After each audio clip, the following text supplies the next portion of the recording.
Alright, so I just got done calming down from all the hype that I just witnessed a few hours ago because level 5 dropped a whole 20-minute long final specs reveal and they did not disappoint. Like, I'm telling you, the wait was worth it. So in this video we're just going to be going through different points that I really wanted to highlight and analyze them a bit, give my own opinion, and then starting off with Chronicle mode.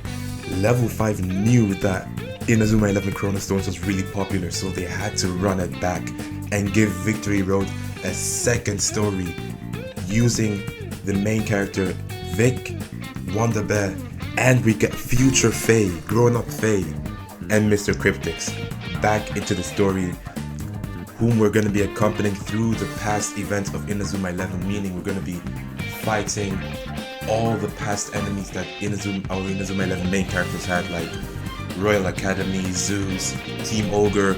We're going to be going through the whole history of INAZUMA 11. So yeah, this is really crazy because you're basically getting two stories in one game. What really sets aside the story mode matches and the Chronicle mode matches is that you're going to be getting history checks in Chronicle mode, basically meaning you have to play the games and fulfill certain missions during them so that you can even continue in the story, which is a really nice twist and gives the mode its unique aspect.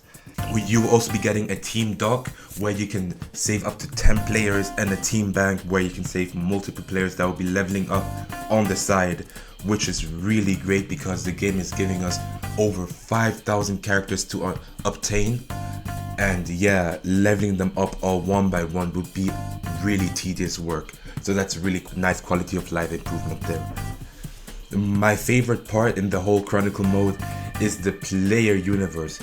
Basically, once you complete a universe, you're able to open a 12 pack where you can unlock different players, and you know the gambling, the pack opening sessions are gonna go crazy with this one. The focus squabbles will now be able to be auto-played, meaning you won't have to really command your players by yourself, and it's gonna be sped up, which really saves a lot of time and a lot of effort.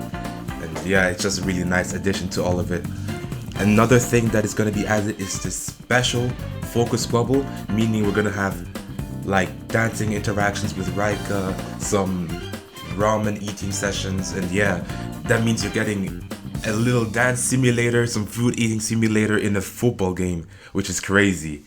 Now coming to the match system in the story, as you can see here, we see Terry getting locked up, meaning there's like some special story achievement going on or some special phase going on where something happens and then players are unavailable or you have to dribble the ball with certain players. And then we also get to see the new Hisatsus, and I'm telling you, level 5 did not miss with any of them. I love all the new Hisatsus, all of them. Like the new goalkeeper Hisatsu looks crazy, the Nika's new shot is also crazy, Terry's shot, and then the other goalkeepers defending Hisatsu goes hard.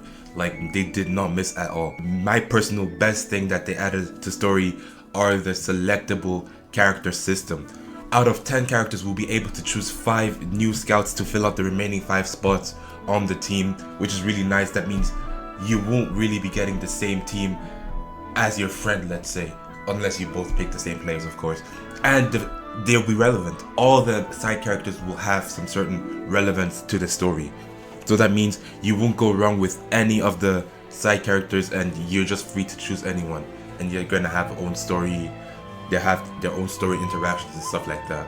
You can be training and listening to background musics from the past of INAZUMA 11, which I really like because in my opinion, I really pay close attention to the background music I'm listening to while playing or doing stuff, and it just sets a different kind of vibe to the whole situation.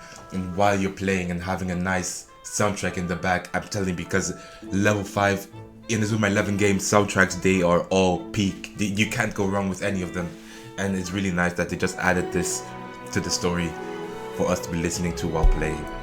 Then we also get to see 4 more unique rival teams, and I feel like the bottom left right here is farm, or they give me kind of farm vibes. Bottom right we get an all girls team top right, I don't really know. Oh, it's the bullies. If you can see this guy, that was the earlier bully of Briar in the beta. I think they're going to be joining a team as well. And then top left, you can clearly see the color scheme of Fox Shore Junior High, meaning we could potentially see Darren LeChance in the game, all grown up.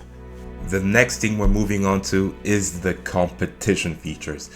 And me as a somewhat or little competitive player, I'm really excited for what they have to show us here.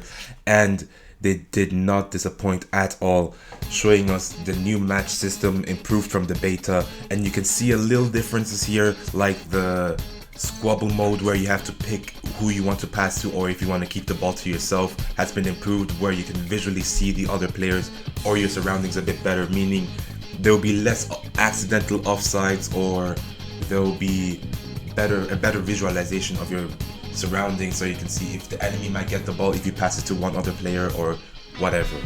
The next thing they added are real skills, which is crazy. You'll be able to ankle break your enemy players, which is actually really funny because, as you can see in the video, Gazelle gets his ankles broken, like the ball between the legs. Eric flicks the ball above Javier. It's just wild to me. Like, how can you come up with something already? You already have all these systems in the game already, and just make it balanced is what I'm concerned about. Like the balancing of the game. Which one is more viable, which moves are more viable. And then the most hype part of the whole trailer to me was when they revealed the power-up systems. Like they brought not just Keshins, but Armed, Miximax, and Souls back. Like, how were they able to balance all of them into one game? I'm kind of concerned, but also really excited for being able to use all of them at once. Like, imagine Miximaxing, armifying, and having a soul on one character at once. Like, if that's even possible, that would go really crazy.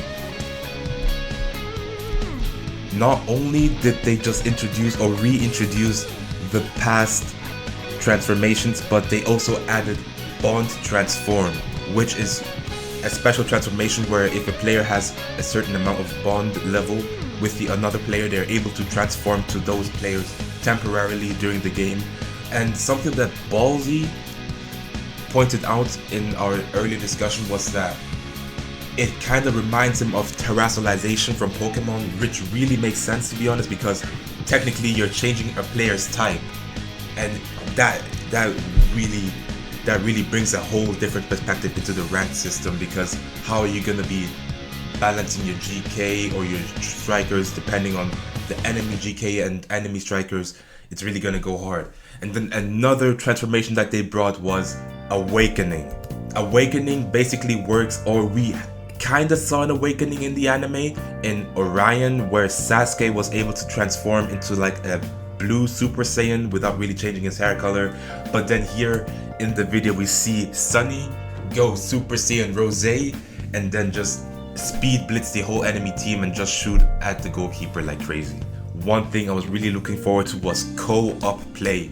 It wasn't really as I expected. I thought you would be able to control two different players. One player controls one player. Also, one player in real life controls a player in game, and the other controls another player. But it seems like one player will be controlling the players, and the other one will be controlling a cursor that does certain interactions like speeding up or something during the games. Next is the Kizuna Station, where we get to create our own OC in the game, which I really love. I'm pretty sure everyone has dreamt of being part of INAZUMA 11 at one point, so this will allow you to make your own player, incorporate it, and be able to play them in every single mode of the game.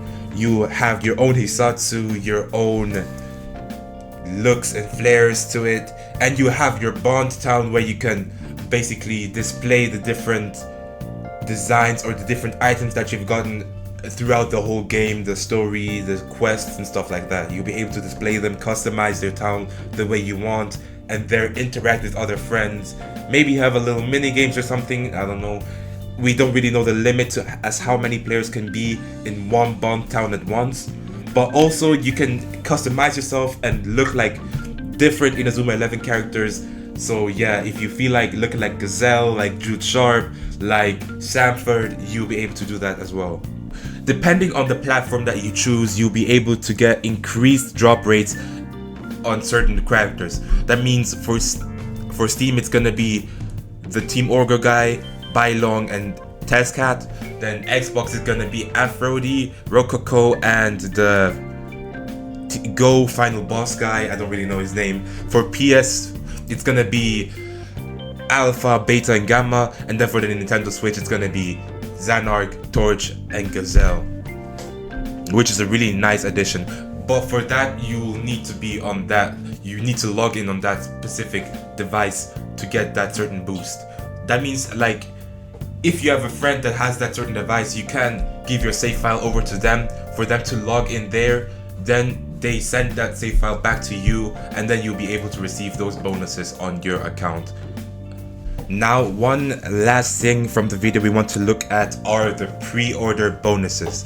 So if you pre-order before the game releases, you'll be getting the Bracelet of Victory that gives a EXP boost, the Dark Emperor's kit, and then a set of training beans.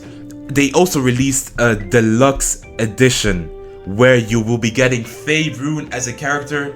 I don't really think Faerun is gonna be a story character, but more like a chronicle character that you can just be playing in competitive mode as well. And you'll be getting the Promise Pendant that gives another EXP boost. The Promise Pendant is the little chain that Julia gave to Axel in the anime. And then you also get a victory jump, a goal celebration, which is really nice. And then a small Bond Town objects, the Rai Rai noodles, and then also the OG Football Club room, which is really nice. Of course, the game is going to release on August 21st, but for those that get the deluxe edition, they will be getting the game 3 days earlier. So that means if you want to play the game on the August 18th, get the deluxe edition, which will give you the game early, of course.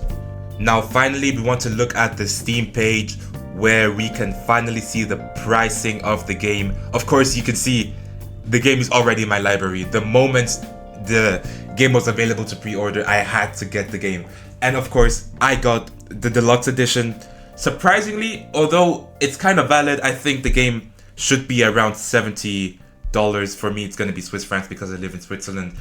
But yeah, if you want to get the base game, you'll need to pay around 70 depending on your currency, yeah. And then for the deluxe edition, you'll need to pay $80 or pounds or euros, which is kind of valid in my opinion, because you have the whole of INAZUMA 11, the whole stories, like the past games, INAZUMA 11 OG, INAZUMA 11 Go, Ares, and Orion in one game.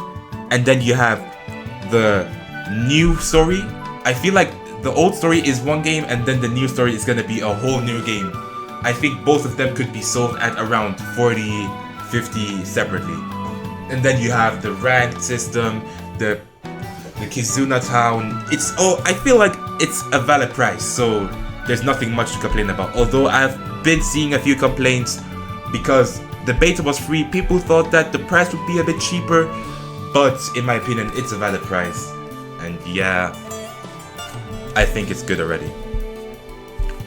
So that's all we have for today. Thank you for listening, and make sure to like and subscribe if you enjoyed the video. And so yeah, I'll see you guys next time in our next video.